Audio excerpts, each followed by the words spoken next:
जिंदाबाद जिंदाबाद अखिलेश यादव के सम्मान में।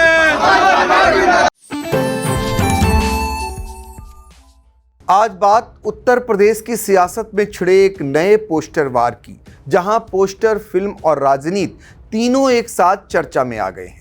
राजधानी लखनऊ समेत यूपी के करीब 10 जिलों में लगे कुछ होर्डिंग्स ने सियासी माहौल गरमा दिया है। इन होर्डिंग्स में समाजवादी पार्टी के राष्ट्रीय अध्यक्ष अखिलेश यादव को फिल्मी किरदार रहमान डकैत की तरह दिखाया गया है। पोस्टर में सवाल पूछा गया है, ल्यारी राज या धुरंधर सीएम आपको क्या चाहिए?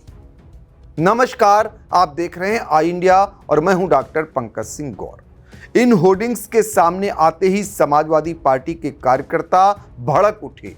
मंगलवार दोपहर लखनऊ में सपा कार्यकर्ता सड़कों पर उतर आए। कई जगह पोस्टर फाड़ दिए गए और सरकार के खिलाफ जमकर नारेबाजी हुई। सपा नेताओं का आरोप है कि सत्ता पक्ष के लोग इस तरह के पोस्टर लगाकर उनके नेता का अपमान कर रहे हैं। उनका कहना है कि यह राजनीतिक साजिश है और इसे किसी भी कीमत पर बर्दाश्त नहीं किया जाएगा। बताया जाता है ये होर्डिंग्स यूथ अगेंस्ट माफिया नाम की संस्था की ओर से लगाए गए हैं। लखनऊ के अलावा जौनपुर, अमेठी, गोंडा समेत करीब 10 जिलों में ये पोस्टर लगाए गए हैं। मंगलवार सुबह जब इनकी तस्वीरें सामने आईं तो सोशल मीडिया से लेकर राजनीतिक गलियारों तक चर्चा शुरू हो गई। पोस्टर में एक तरफ अखिलेश यादव की एडिट की हुई तस्वीर लगाई गई है। इसमें उन्हें लाल टोपी और काला चश्मा पहने फिल्म धुरंधर के विलेन रहमान डकैत की तरह दिखाया गया है। नीचे लिखा है अखिलेश का ल्यारी राज। पोस्टर में अखिलेश यादव के नीचे उनके शासनकाल 2012 से 2017 के दौरान हुए मुजफ्फरनगर और शामली दंगों से जुड़ी खबरों की कटिंग भी लगाई गई है।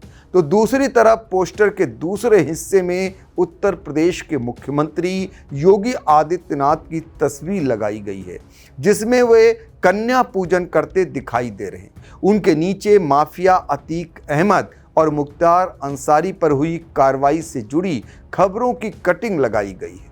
पोस्टर में मुख्यमंत्री योगी के लिए लिखा गया है धुरंधर सीएम और फिर जनता से सवाल पूछा गया है, आपको क्या चाहिए? इसी पोस्टर को लेकर अब सपा नेताओं की तीखी प्रतिक्रिया सामने आई है।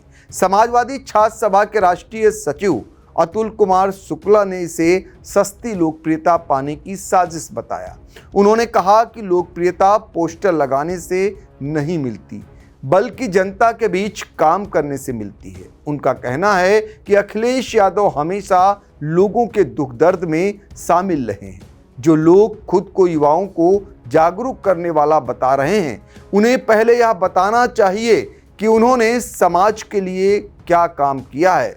वहीं सपा नेता अभिषेक श्रीवास्तव ने कहा कि समाजवादी पार्टी देश की तीसरी सबसे बड़ी पार्टी है और अखिलेश यादव उसके सुप्रीमो हैं। लखनऊ विश्वविद्यालय गेट के सामने इस तरह की होर्डिंग्स लगाना बेहद शर्मनाक है। उन्होंने चेतावनी देते हुए कहा कि अगर यह नहीं रुका तो क्रिया की प्रतिक्रिया होगी और सपा भी पूरे शहर में जवाबी होर्डिंग्स लगाएगी। शिव प्रकाश यादव का कहना है कि जिस तरह से हमारे नेता का अपमान किया गया, उसे माफ नहीं किया जाएगा। 2027 के चुनाव में जनता भाजपा सरकार को उखाड़ फेंकेगी। दूसरी तरफ पोस्टर लगाने वाली संस्था यूथ अगेंस्ट माफिया के महामंत्री अभिनव तिवारी का कहना है कि यह अभियान किसी राजनीतिक दल से प्रेरित नहीं है। उनके मुताबिक यह सिर्फ एक जन जागरूकता अभियान है, जिसके जरिए युवाओं से यह जानने की कोशिश की जा रही है कि वे भविष्य में किस तरह की राजनीति चाहते हैं। अभिनव तिवारी ने कहा कि 15 अप्रैल को संगठन एक प्रेस वार्ता करेगा, जिसमें इस अभियान की पूरी जानकारी दी जाएगी। अब सवाल यह भी उठ रहा है कि इस पूरे विवाद में फिल्म धुरंधर की एंट्री कैसे हुई।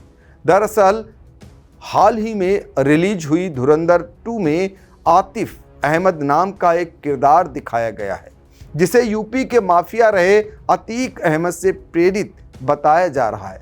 फिल्म में इस किरदार को आईएसआई से जुड़े नेटवर्क और नकली नोटों के कारोबार से जोड़कर दिखाया गया है। इसी को लेकर पहले भी सियासी विवाद खड़ा हो चुका है। खुद अखिलेश यादव ने फिल्म को विपक्ष को बदनाम करने वाला प्रोपेगेंडा बताया था, तो गाजीपुर से सपा सांसद अफजाल अंसारी ने भी फिल्म के इस चित्रण पर आपत्ति जताई थी। हालांकि मुख्यमंत्री योगी आदित्यनाथ ने 2 दिन पहले वाराणसी में इस फिल्म की तारीफ करते हुए कहा था कि अब फिल्मों में सच दिखाया जा रहा है। भाजपा नेता और रिटायर्ड आईपीएस अफसर डॉक्टर सूर्य कुमार शुक्ला ने भी फिल्म की तारीफ की थी। यानी साफ है कि एक फिल्म से शुरू हुई बहस अब पोस्टर वार बन चुकी है और पोस्टर से निकली यह लड़ाई सीधे यूपी की सियासत तक पहुंच गई है। अब देखना यह होगा कि 2027 के चुनाव से पहले शुरू हुआ यह पोस्टर युद्ध आगे और कितना बड़ा राजनीतिक मुद्दा बनता है। फिलहाल इतना तय है कि यूपी की राजनीति में पोस्टर, फिल्म और बयानबाजी तीनों मिलकर नया सियासी तूफान खड़ा कर रहे हैं। इस पूरी खबर पर आपकी अपनी राय क्या है, कमेंट बॉक्स में जाकर आप भी रख सकते हैं। खबर आपकी, नजर हमारी। देखते रहिए आई इंडिया।